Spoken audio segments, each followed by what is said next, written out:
What's up, guys? All right, Johnson family, this is pretty exciting. So we got the big guy out here doing some obedience, right, Buster? So trying to figure out a nickname. Buster Moon. We got a big wag for that one. Anyway, he's got a couple now. So we're introducing the e-collar to the heel now, and so we're going to be using vibration today with it. So if you're watching him, like, we got pretty good focus, and he's pretty engaged, pretty happy. He actually really, I feel like he's a dog that enjoys training. So he's smart, but he just kind of needs stimulation. So as we're walking, something that I do is I will put my arm behind my back and hold the leash, and that moves, I don't know, I guess you wouldn't call it an axis, but it moves the point in which he gets close to you. Now, we've got him pulling on the leash, so what I'm doing is vibrating the collar, and I'm not going to let off until he takes the slack out of this leash. So I'm not going to pull him, good boy, but I just pushed it and pushed it and pushed it until he took off that slack. Now he's going to do it again, so I vibrate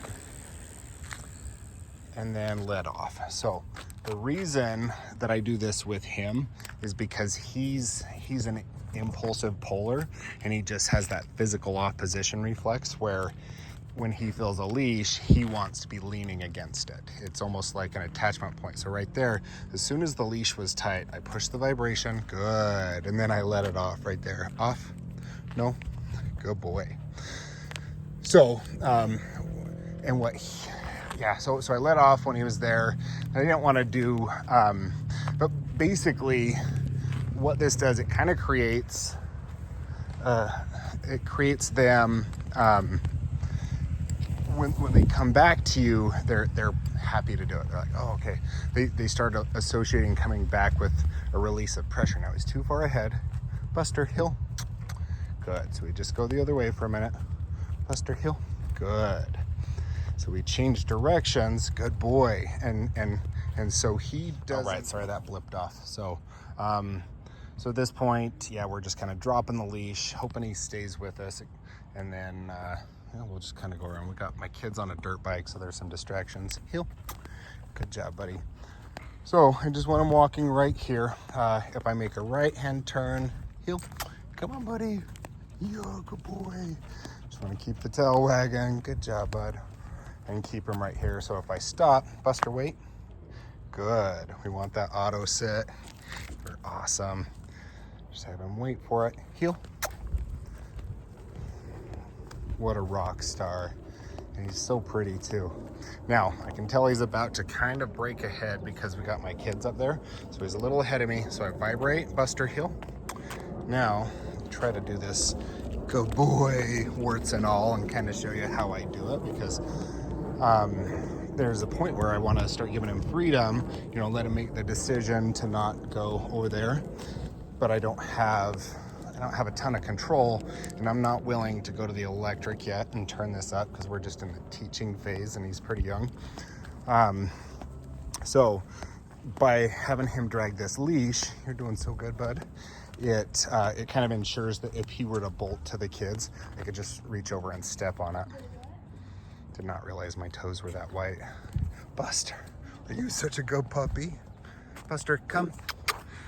Good boy. Guy's my bud. Heel. Good. Little far behind. Come on, buddy. Good. Come on. Good boy. And we're going to turn sharp. Buster, heel.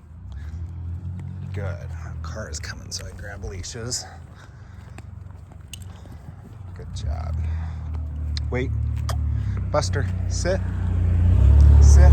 So for this is a vibration as well. What I'm gonna do, try to hold like this. Buster, sit. So he wants to hurry and go to Porter. Sit. Sit. So every time I say sit, I'm vibrating the collar. Buster, sit. Sit. And we're just gonna keep doing pressure here. Sit. And then I'm gonna just touch with my finger, good boy, the top of his bum. And that just kind of, we're introducing compulsion. Because this just vibrating is unpleasant, but it's not quite it's enough where he's kind of questioning it. So when I touch the top of his bum, he's like, okay, I don't have a lot of choice here. This is what I've got to do. Now, there are 5 distinct steps to making a dog hold a downstay, or to having a good downstay for a long period of time. So 1, you got to have their focus. 2, you have to give a simple command. So I like 2 words, like, dog's name and then the command. I'm going to release him. Okay. So I don't know if the camera showed. I got eye contact right there. Come here, buddy. Buster, sit. Sit. I say, good boy. Good job. I say buddy automatically. So probably most of the dogs I train will respond to Buster or buddy.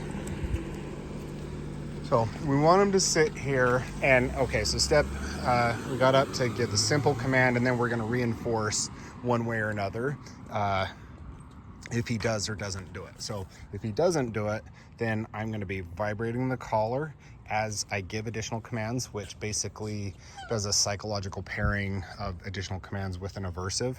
So when the e-collar goes away, which definitely is the goal in a couple months, or 4 months to a year is about what we see typically. The collar goes away, we've conditioned this response in their head well enough that they're like, oh yeah, I just do it. So we like to keep the collar around until then. But step 4 is that we increase duration, distance, and distraction. Are we on 3 or 4? Anyway, after we get him to do the command, we reinforce it, good boy, or we make him do it with the e-collar. And after that, we stretch out the 3 Ds.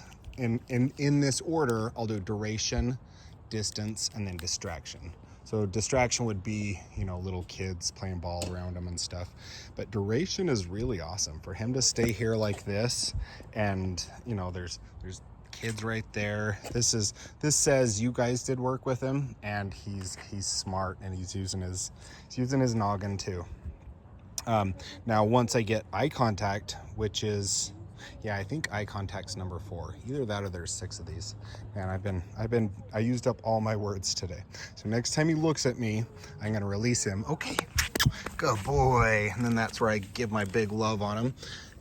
And so if you're using a lot of food, that's when you give your big food treat. If the dog is responding well to praise, I actually prefer that. So that's what we do. And then, we release and reward in 1 step with the word okay. So we sure love him. I think he's doing awesome. You guys are super awesome. Thanks for being so nice to Maddie and all of us. And yeah, we're happy to be training this guy. Take care. Here, I'm going to show you the I forgot my keys method to stop a dog from breaking out of the house. So for this, we don't use any e-collar. It's just a leash. So when people come over to the house with this dog, he's just running outside. So guests will come in, dogs run out. So what I'm going to do is I'm going to open the door, say wait, and I forgot my keys, and then I just go back here and get my keys. I don't say anything to Buster, because this is, it really is just, I want him to understand that I'm kind of unpredictable right now at this point. It's not about relationship. I just want him to be like, oh, we're really going out because you changed your mind last time.